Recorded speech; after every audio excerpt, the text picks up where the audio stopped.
ನಮಸ್ಕಾರ, ವನಶ್ರೀ ಚಾನಲ್ಗೆ ಸ್ವಾಗತ. ಹೊಸ ವಿಡಿಯೋ ತಂದಾಯಿತು. ಬನ್ನಿ ಇವತ್ತು ಅಗ್ನಿಸಾಕ್ಷಿ ಸೀರಿಯಲ್ಲು ಹೇಗೆ ಮೂವ್ ಆಗುತ್ತೆ, ಏನು ಸ್ಟೋರಿ ಇದೆ ನೋಡೋಣ. ಅದಕ್ಕೂ ಮುಂಚೆ ವಿಡಿಯೋಕ್ಕೆ ಸಬ್ಸ್ಕ್ರೈಬ್ ಮಾಡ್ಕೊಳ್ಳಿ, ಹಾಗೆ ಲೈಕ್ ಮಾಡಿ.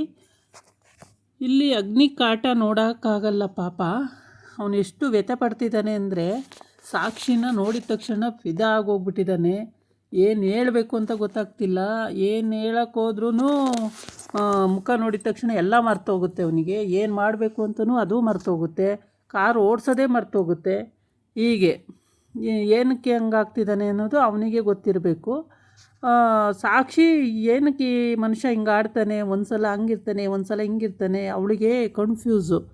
ಅಲ್ಲಿ ಅರವಿಂದ್ ಬೇಗ ಬಾ ಅಮ್ಮ, ಇದು ಪ್ರಾಜೆಕ್ಟ್ ರಿಪೋರ್ಟ್ ತಗೊಂಡು ಅಂತ ಆಯಪ್ಪ ಅಲ್ಲಿ ಹೇಳಿದ್ದಾನೆ. ಈ ಅಗ್ನಿ ಕರ್ಕೊಂಡು ಹೋಗ್ತೀನಿ, ನಾನು ಮನೆಗೆ ಹೋಗ್ತಾಯಿದ್ದೀನಿ ಅಂತಾನೆ ಕರ್ಕೊಂಡು ಹೋಗ್ತೀನಿ ಅಂತ ಕರ್ಕೊಂಬರ್ತಿದ್ದಾನೆ. ಬಂದರೆ ಕಾರೇ ಸ್ಟಾರ್ಟ್ ಮಾಡ್ತಾಯಿಲ್ಲ. ಬರೀ ಅವಳ ಮುಖ ನೋಡೋದು, ಅದೇನೋನು ಮಾತಾಡೋದು ಹಾಗೆ ಮಾಡ್ತಿದ್ದಾನೆ. ಅಯ್ಯೋ ಲೂಸ ಈ ಅಪ್ಪ ಯಾಕೆ ಹಿಂಗೆ ಆಡ್ತಾನೆ ಅಂತ ಇವಳು ತಲೆ ಕೆಡಿಸ್ಕೊಂಡಿದ್ದಾಳೆ. ಆಮೇಲೆ ಸರಿ ಅಂತೂ ಇಂತೂ ಕಾರ್ ಸ್ಟಾರ್ಟ್ ಮಾಡ್ಕೊಂಡು ಹೊರಡ್ತಾನೆ. ಹೊರಟ ಮೇಲೆ ಏನಾಗುತ್ತೆ, ದಾರಿಲಿ ಅವಳು ನಿದ್ದೆ ಮಾಡಿಬಿಡ್ತಾಳೆ. ಈ ಲೂಸ್ ಹತ್ರ ಎಷ್ಟು ಮಾತಾಡೋದು ಅಂತೇಳ್ಬಿಟ್ಟು, ಏನು ಮಾತಾಡೋಕ್ಕೆ ಹೋದ್ರು ಉಲ್ಟಾ ಮಾತಾಡ್ತಾನೆ ಅಂತೇಳ್ಬಿಟ್ಟು ಅವಳು ನಿದ್ದೆ ಮಾಡಿಬಿಡ್ತಾಳೆ. ಚೆನ್ನಾಗಿ ನಿದ್ದೆ ಮಾಡ್ತಿರ್ತಾಳೆ. ಮನೆ ಹತ್ರ ಹೋಗಿ ಕಾರ್ ನಿಲ್ಲುತ್ತೆ. ಎಬ್ಬಿಸ್ಬೇಕು, ಹೆಂಗೆ ಎಬ್ಸೋದು ಅಂತ. ಎಬ್ಬಿಸಿದ್ರೆ ಎಲ್ಲಿ ಮುಟ್ಟಿ ಎಬ್ಬಿಸಿದ್ರೆ ಎಲ್ಲಿ ಕಿರ್ಚಾಡ್ಬಿಡ್ತಾಳೋ, ಕೂಗಾಡ್ಬಿಡ್ತಾಳೋ. ಆಮೇಲೆ ಗೋವಿಂದ ಬಂದು ಶನಿ ಕಾಟ, ಆ ಕಾಟ, ಈ ಕಾಟ ಅಂತ ಏನೇನೋ ಸುರು ಹಚ್ಕೊಬಿಡ್ತಾನೆ. ಏನು ಮಾಡೋದು ಅಂತೇಳಿ ಯೋಚನೆ ಮಾಡ್ತಿರ್ತಾನೆ. ಇನ್ನೇನು ಮುಟ್ಟಿ ಎದ್ದಿಸೋಣ ಅನ್ನೋ ಅಷ್ಟರೊಳಗೆ ಅವಳೇ ಎದ್ದುಬಿಟ್ಟು ಈ ಮನುಷ್ಯ ಯಾಕೆ ಹಿಂಗೆ ಆಡ್ತಾನೆ ಅಂತ ಕಂಡುಬಿಟ್ಟು ನೋಡ್ತಾ ಇರ್ತಾಳೆ. ರೀ ನಾನೇನು ಮಾಡಿಲ್ಲ, ಎದ್ದಿಸೋಣ ಅಂತಿದ್ದೆ ಅಷ್ಟೇ, ಮಲಗಿದ್ರಲ್ಲ ಎಬ್ಬಿಸೋಣ ಅಂತಿದ್ದೆ ಅಷ್ಟೇ ಅಂತಾನೆ. ಅಯ್ಯೋ ಸರಿ ಅಂತೇಳ್ಬಿಟ್ಟು ಅವಳು ಆಯಿತು ಹೋಗೋಣ ಸರ್, ಲೇಟ್ ಆಗುತ್ತೆ, ಹೋಗೋಣ ಅಂತಿರ್ತಾಳೆ. ಆಯ್ತು ಹೋಗೋಣ ಅಂತ ಹಂಗೆ. ಆಮೇಲಂತೂ ಇಂತೂ ಕಾರ್ ಸ್ಟಾರ್ಟ್ ಮಾಡಿ ತಗೊಂಡು ಹೋಗ್ತಾ ಇದ್ದಾನೆ. ಅಲ್ಲಿ ರೋಡಲ್ಲಿ ಹೋಗ್ತಾ ಇದ್ದಾನೆ. ಅವಳು ನೋಡಿ ಅತ್ಲೆಗೆ ಅದು ನಿದ್ದೆ ಮಾಡಿದ್ಲು ಅಂತ ಹೇಳಿದ್ನಲ್ಲ, ನಿದ್ದೆ ಮಾಡ್ಕೊಂಡು ಬಿಡ್ತಾಳೆ. ಆಮೇಲೆ ತಗೊಂಡೋಗಿ ಮನೆ ಹತ್ರ ನಿಲ್ಲಿಸ್ತಾನೆ. ಅಲ್ಲಿ ಎಬ್ಬಿಸೋಕೆ ಹೋಗ್ತಾನೆ. ಅಲ್ಲೇ ಅರ್ಧ ಗಂಟೆ ಆಗೋಗುತ್ತೆ. ಏಳ್ಸೋದ ಬೇಡವಾ ಅಂತ ಹೇಳ್ಬಿಟ್ಟು ಮುಟ್ಟೆ ಎಬ್ಬಿಸ್ಲಾ ಅಥವಾ ಏನು ಮಾಡಲಿ ಅಂತ ಯೋಚನೆ ಅವನಿಗೆ. ಮುಟ್ಟಿದ್ರೆ ಎಲ್ಲಿ ಕಿರ್ಚಾಡ್ಬಿಡ್ತಾಳೋ, ಆಮೇಲೆ ಮನೆಯವರೆಲ್ಲ ಎಲ್ಲಿ ಗೋವಿಂದ ಬಂದ್ಬಿಡ್ತಾನೋ ಅನ್ನೋ ಭಯ ಬೇರೆ. ಏನು ಮಾಡಲಿ, ಯಾವ ಥರ ಎದುರಿಸ್ಲಿ ಅಂತೇಳಿ ಯೋಚನೆ ಮಾಡಿಕೊಂಡೇ ಇರ್ತಾನೆ. ಅಷ್ಟೊತ್ತಿಗೆ ಬೆಲ್ಟಾರ ತೆಗಿಯೋಣ ಅಂತೇಳಿ ಬಗ್ಗಕ್ಕೆ ಹೋಯ್ತಾನೆ. ಅಷ್ಟೊತ್ತಿಗೆ ಅವಳೇ ಎಚ್ಚರ ಆಗ್ಬಿಟ್ಟು ಕಣ್ಬಿಟ್ಟು ಅವನ್ನೇ ನೋಡ್ತಾಳೆ. ನೋಡಿಬಿಟ್ಟು ಏನು ಸರ್ ಅಂತಾಳೆ. ಏನಿಲ್ಲ ತಪ್ಪು ತಿಳ್ಕೊಬೇಡಿ, ಎದ್ದಿಸೋಣ ಅಂತ ಬಂದೆ ಅಷ್ಟೇ, ತಪ್ಪು ತಿಳ್ಕೊಬೇಡಿ ಅಂತ ಹೇಳ್ತಾನೆ. ಸರಿ ಅಂತೇಳ್ಬಿಟ್ಟು ಅವನು ಆವಾಗ ಫ್ಲ್ಯಾಶ್ ಬ್ಯಾಕಿಗೆ ಹೋಗ್ಬಿಡ್ತಾನೆ. ಅಲ್ಲಿ ಸ್ಟೇರ್ ಕೇಸಲ್ಲಿ ಒಂದು ರಾತ್ರಿ ಎಲ್ಲ ಕೂಡಾಕಿತ್ತು, ಅವನ ತೊಡೆ ಮೇಲೆ ಮನಗಿದ್ದು ನಿದ್ದೆ ಬಂದು, ಆಮೇಲೆ ಅವನು ಮುಂಗುರುಳನ್ನು ಹಿಂಗೆ ಕೈಯಲ್ಲಿ ಇದು ಮಾಡೋಕ್ಕೆ ಹೋದಾಗ ಇವಳು ಅರ್ಚಿದ್ದು ಎಲ್ಲ ನೆನ್ಕೊಂಡು ಅಯ್ಯಪ್ಪ ಮೈ ಬಿಸಿ ಆಗೋಯ್ತು ಅನ್ನಂಗೆ ಎದ್ರುಕೊಂಡು ಹಂಗೆ ಸುಮ್ಮನಾಗ್ಬಿಡ್ತಾನೆ. ಬೆರಳಲ್ಲಿ ಹಿಂಗೆ ಅನ್ನನ ಅಂತ ಹೋದಾಗ ಚೂರು ಟಚ್ಚಾಗಿ ಎಚ್ಚರ ಆಗ್ತಾಳಷ್ಟೆ. ಆಗಲೇ ಮುಖ ನೋಡ್ತಾಳೆ ಡೈರೆಕ್ಟಾಗಿ. ಏನು ಸರ್ ಇದು ಅಂತ ಹೇಳ್ಬಿಟ್ಟು. ಆಗ ಸರಿ ಅಂತೇಳಿ ಅಲ್ಲಿಂದ ಇಳಿದು ಹೋಗ್ತಾರೆ ಮನೆ ಒಳಗೆ ಹೋಗಿ ಅಲ್ಲಿ ಗೋವಿಂದ, ಅದಿತಿ, ಚಿಕ್ಕಮ್ಮ ಎಲ್ಲ ಇರ್ತಾರೆ. ಅರವಿಂದ ಸರ್ ಕೂಡ ಇರ್ತಾನೆ.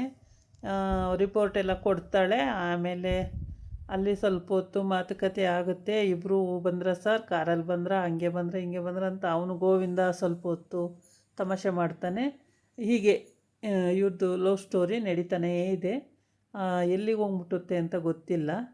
ಒಟ್ಟಿಗೆ ಅವಳನ್ನು ಮುಟ್ಟೋಕ್ಕೂ ಭಯಪಡ್ತಾನೆ. ಏಕೆಂದರೆ ಅವಳು ಹಂಗೆ ಕಿರ್ಚಿಬಿಟ್ಟಿದ್ಲಲ್ಲ, ಅದಕ್ಕೆ ಮುಟ್ಟೋಕ್ಕೂ ಭಯಪಡ್ತಾನೆ. ಏನೂ ಇದೇ ಮಾಡಲ್ಲ. ಆ ಥರ ಫ್ಲ್ಯಾಶ್ ಬ್ಯಾಕಿಗೆ ಹೋಗಿ ಅದನ್ನು ಯೋಚನೆ ಮಾಡ್ಕೊಂಡು ಬರ್ತಾನೆ. ಯಪ್ಪ ಕೂಗಾಡ್ಬಿಡ್ತಾಳೆ, ಕಿರ್ಚಾಡ್ಬಿಡ್ತಾಳೆ ಅಂತೇಳ್ಬಿಟ್ಟು. ಆಗ ಅದಕ್ಕೇನು ಯೋಚನೆ ಮಾಡೋಕ್ಕೆ ಹೋಗಲ್ಲ, ಮಾಡಲಿಕ್ಕೆ ಹೋಗಲ್ಲ. ಆದರೂ ಇವ್ರದ್ದು ಲವ್ ದೂರದಿಂದನೇ ನಡೀತಾ ಇದೆ. ಬರ್ತಾ ಅವಳಿಗೂ ಇಷ್ಟ ಆಗ್ತಿದೆ ಅನಿಸುತ್ತೆ, ಇವನಿಗೂ ಇಷ್ಟ ಆಗ್ತಾಯಿದೆ. ಹೀಗೆ ಇವ್ರ ಕಥೆಗಳು ಮುಂದೆ ಹೆಂಗೆ ಓಡುತ್ತೆ ಅನ್ನೋದು ಮುಖ್ಯ ಆಗುತ್ತೆ. ಇವರಿಬ್ಬರು ಮದುವೆ ಆಗ್ತಾರೋ ಅಥವಾ ಬೇರೆ ಬೇರೆ ಆಗ್ತಾರೋ ಅದು ಗೊತ್ತಿಲ್ಲ. ಸಿಚುವೇಶನಿಗೆ ತಕ್ಕ ಹಾಗೆಯೇ ಇವರು ಮುಂದುವರಿಬೇಕಾಗುತ್ತೆ. ಈ ಕಡೆ ಬಂದು ಮಂಜೂರಿ ಮನೆಯಲ್ಲಿ ಇವೆರಡು ಅಕ್ಕ ತಂಗಿರು ಕೂತ್ಕೊಂಡು ಮೊಬೈಲ್ ನೋಡಿಕೊಂಡು ಈ ಡ್ರೆಸ್ಸಿಗೆ ಇಷ್ಟು ಕಣೆ, ಈ ಡ್ರೆಸ್ಸಿಗೆ ಇಷ್ಟು ಕಣೆ, ಇದು ತೊಗೊಂಡ್ರೆ ಚೆನ್ನಾಗಿರುತ್ತೆ ಕಣೆ, ಇದು ತೊಗೊಂಡ್ರೆ ಚೆನ್ನಾಗಿರುತ್ತೆ ಕಣೆ ಅಂತ ಈ ಸಿಂಧು ಬಿಂದು ಇವೆರಡು ಕೂತ್ಕೊಂಡು ನೋಡ್ತಾ ಇರ್ತವೆ. ಅಲ್ಲಿಗೆ ಅವ್ರ ಅಮ್ಮ ಬರ್ತಾಳೆ. ರಾಜು ಏನೋ ಸೆಂಟೆನ್ಸ್ ಹೇಳಿರ್ತಾನೆ, ಆ ಸೆಂಟೆನ್ಸಿಗೆ ಅವಳಿಗೆ ಅರ್ಥ ಗೊತ್ತಿರಲ್ಲ. ಅರ್ಥ ಕೇಳೋಕ್ಕೆ ಅಂತ ಬರ್ತಾಳೆ. ಕೊನೆಗೂ ಆ ಸೆಂಟೆನ್ಸಿಗೆ ಆ ಹೆಣ್ಮಕ್ಳಿಗೆ ಕೇಳಿದಾಗ ಅವಕ್ಕೂ ಏನೂ ಗೊತ್ತಾಗಲ್ಲ. ಇಷ್ಟೆಲ್ಲ ಖರ್ಚು ಮಾಡಿ ಓದಿಸಿದ್ರೂ ಏನೂ ಪ್ರಯೋಜನ ಇಲ್ವಲ್ಲ ಇವು ಅಂತೇಳ್ಬಿಟ್ಟು ಬೈತಾ ಇರ್ತಾಳೆ. ಅಷ್ಟೊತ್ತಿಗೆ ಭೂಮಿಕಾ ಅಲ್ಲಿರ್ತಾಳೆ.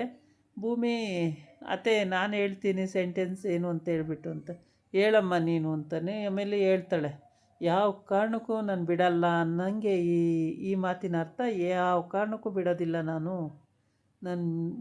ಅವಳನ್ನು ಪಡೆದೇ ಏನೇ ವಸ್ತುನಲ್ಲಿ ಅದು ಪಡೆದೇ ಪಡಿತೀನಿ, ನಾನು ಬಿಟ್ಕೊಡಲ್ಲ ಅಂತ ಅದರ ಅರ್ಥ ಅಂತ ಹೇಳ್ತಾಳೆ. ಆವಾಗ ಈ ಹುಡುಗಿರಿಗಿಬ್ರಿಗೂ ಚಿಮಾರಿ ಹಾಕಿ ಅಲ್ಲಿಂದ ಎದ್ದೋಗ್ತಾಳೆ. ಭೂಮಿ ಹೋಗ್ಬಿಡ್ತಾಳಲ್ಲ ಫಸ್ಟೇ ಎದ್ದು. ಆಮೇಲೆ ಇವಳು ಚಿಮಾರಿ ಹಾಕಿ ಎದ್ದೋಗ್ತಾಳೆ. ಇಷ್ಟೆಲ್ಲ ಖರ್ಚು ಮಾಡಿ ಲಕ್ಷ ಲಕ್ಷ ಸುರಿದು ಓದಿಸಿದ್ದು ನಿಮ್ಮ ವೇಸ್ಟು, ಏನಾರ ಗೊತ್ತಿದೆಯಾ ನೋಡು ಹೆಂಗೆ ಹೇಳ್ತಾಳೆ ಅವಳು ಅಂತೇಳ್ಬಿಟ್ಟು. ಸರಿ ಅಂತೇಳ್ಬಿಟ್ಟು ಇನ್ನು ಅದು ಆಗೋಯ್ತು. ಅದು ಮುಗಿಸ್ಕೊಂಡು ಇವ್ರು ಡಿಸ್ಕಸ್ ಎಲ್ಲ ಮುಗಿಯುತ್ತೆ. ಡಿಸ್ಕಸ್ ಎಲ್ಲ ಮುಗಿದ್ಮೇಲೆ ಮತ್ತೆ ಇನ್ನೂ ಸಾಕ್ಷಿ ಮನೆಗೆ ಬಂದಿಲ್ಲ. ಅಂದರೆ ಅರವಿಂದ ಮನೆಗೆ ಹೋಗಿದ್ದಾಳೆ, ಇಲ್ಲಿಗೆ ಇನ್ನೂ ಬಂದಿಲ್ಲ. ಇಲ್ಲಿ ಬರೋ ಟೈಮಿಗೆ ಕತ್ಲೆ ಆಗುತ್ತೆ. ಅವಳು ಅಲ್ಲಿ ಆಫೀಸಿಂದ ಅಗ್ನಿ ಮನೆಗೆ ಹೋಗಬೇಕು, ಅಗ್ನಿ ಮನೆಯಿಂದ ಅರವಿಂದಿಗೆ ರಿಪೋರ್ಟ್ ಮಾಡಬೇಕು, ರಿಪೋರ್ಟ್ ಮಾಡಿ ಆಮೇಲೆ ಅಲ್ಲಿಂದ ಅದಿತಿ ಹತ್ರ ಮಾತಾಡಬೇಕು, ಅಲ್ಲಿಂದ ಅವಳು ಮನೆಗೆ ಬರಬೇಕು. ಅಂದರೆ ಕಂಪ್ನಿ ಕಾರೇ ಬರುತ್ತೆ, ತೊಂದರೆ ಇಲ್ಲ. ಸ್ವಲ್ಪ ಲೇಟ್ ಆಗುತ್ತೆ. ಇವು ಮನೆಯಲ್ಲಿ ಏನೇನೆಲ್ಲ ಮಾತಾಡ್ಕೋತಾರೆ. ಇದಾಗಿತ್ತು ಇವತ್ತಿನ ವೀಡಿಯೋ. ನಾಳೆ ಇನ್ನೊಂದು ವೀಡಿಯೋ ಜೊತೆ ಬರ್ತೀನಿ. ನಮಸ್ಕಾರ.